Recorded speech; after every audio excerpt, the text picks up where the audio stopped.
Shannon McNamara is all about girl power. She is the founder of Share in Africa, an organization dedicated to making sure that girls in Africa are educated and given the chance to succeed. Shannon, we are so excited you're here in the Treehouse. Thank you so much for having me on. This is such an honor. Oh, we have a story to tell you.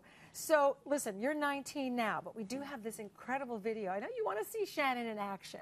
This is from a few years ago, but check this out, because this is one of her amazing trips back to Tanzania when she first started.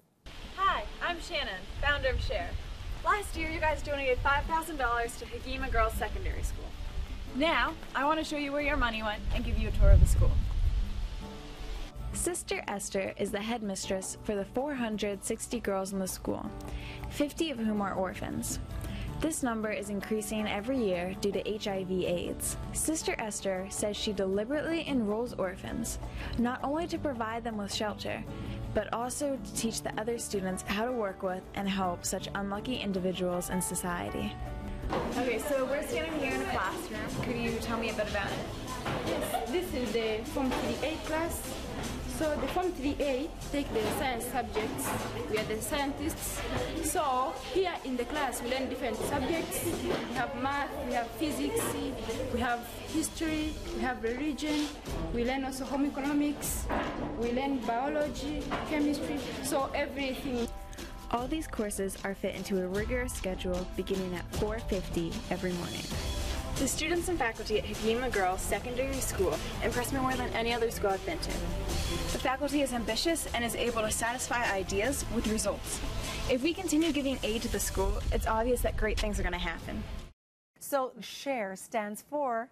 Shannon's After School Reading Exchange. Reading Exchange. Now, so far you've raised how much money? Since 2008, so that'd be 4 years, you've raised how much money? About $250,000. Okay, $250,000 raised for these kids, these girls in Tanzania, not in your backyard, not down the street, but looking back on that first trip, tell us a little bit about why you went and what that first meeting with those kids was like. Sure. Well, you know, my parents just kind of always told myself and brother and sister when we grew up, we won the birth lottery. We were fortunate to be born in America. So we would go to Peru and Costa Rica, different volunteer trips, and then we finally decided to go to Africa in 2008 when I was 15 because we thought I was old enough. So I just kind of researched the area, found out about the poverty, and then it's when I was down there in Africa for the first time that I was really kind of transported into those pictures I had Googled and things like that. And why did you think it was so important to educate them through books? I think I've always been an enormous reader. I've always wanted to read books, stories, anything. I started reading stop signs when we were driving when my mom was teaching me. It's like 25 miles. Right, right.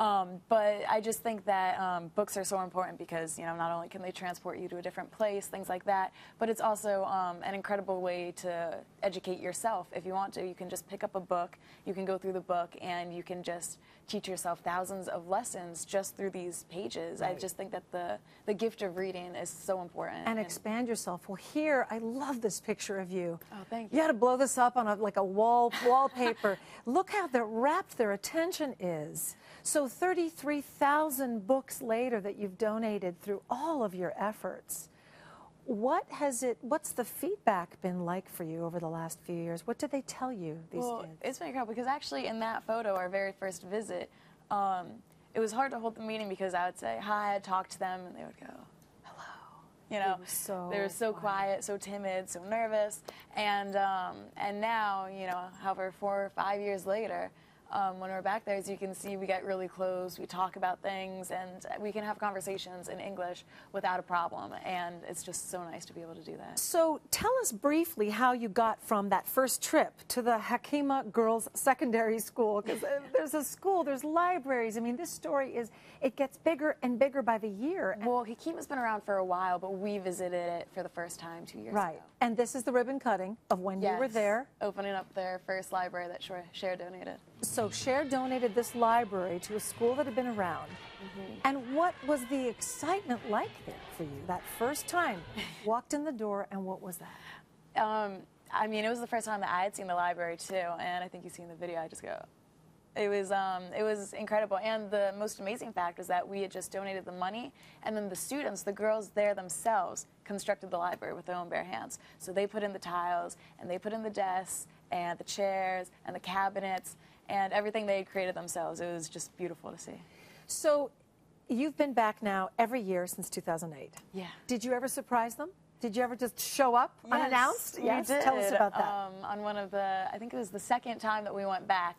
And actually, you know, at the end of our very first trip, one of the teachers took us aside and she held our hands and she said, "Don't forget about us." And it was a really touching moment. You could just tell that some people had come, dropped off some books, and then left. And I realized I didn't want to be one of those people.